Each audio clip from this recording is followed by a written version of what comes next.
Hello everyone, welcome to my channel. इस video का topic है principle of generation of torque in piston motors. जैसा कि पिछले वीडियो में देखे थे पिस्टन मोटर्स और उसके टाइप के बारे में, इस वीडियो में देखेंगे कि किस प्रिंसिपल के आधार पर या किस सिद्धांत के आधार पर पिस्टन मोटर में टॉर्क जनरेट होता है।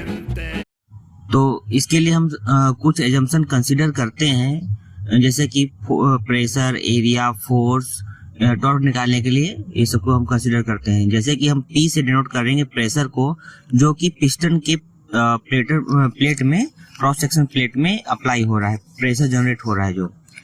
और ए हो जाएगा circular cross section area. Piston का जो सर्कुलर क्रॉस सेक्शन एरिया है उसको हम ए से डिनोट करेंगे।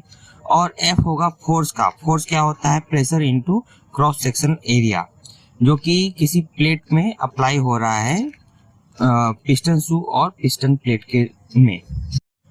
तो सबसे पहले इसके लिए हम इस दिए गए फिगर को समझते हैं।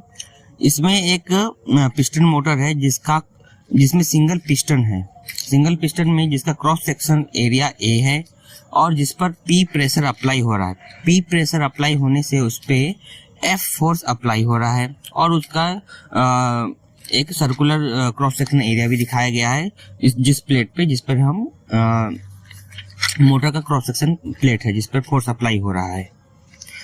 तो अब पहला कंडीशन में क्या है कि अगर जो प्लेट है जिस पर फोर्स अप्लाई हो रहा है, प्लेट अगर परपेंडिकुलर हो तो उसमें कितना टॉर्क जनरेट होगा। तो अगर F फोर्स परपेंडिकुलर प्लेट पे अप्लाई होगा तो उसका जो कंपोनेंट फोर्स जो होगा वो भी परपेंडिकुलर होगा, मतलब कि सेम अपोजिट F के बराबर होगा।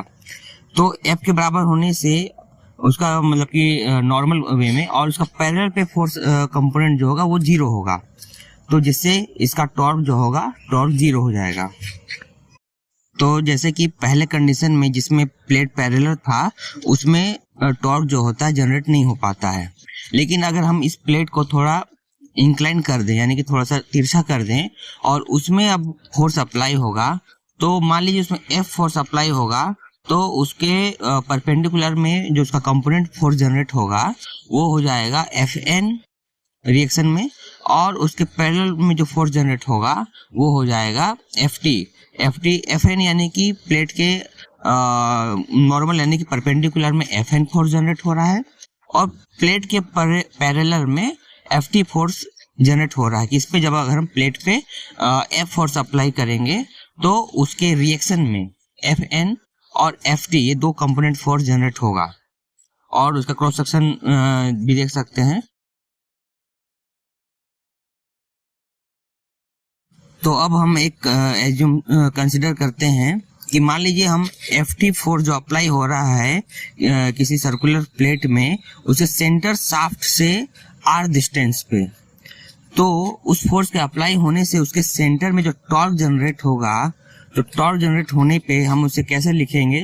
तो उस सिलेंडर ब्लॉक पे जो टॉर्क जनरेट होगा सेंटर के अगेंस्ट, तो हम इसको लिख सकते हैं टर्निंग मोमेंट, यानी कि टॉर्क T = Ft × R। तो इतना टॉर्क को जनरेट करेगा। तो इस वीडियो में फिलहाल इतना ही। थैंक्स।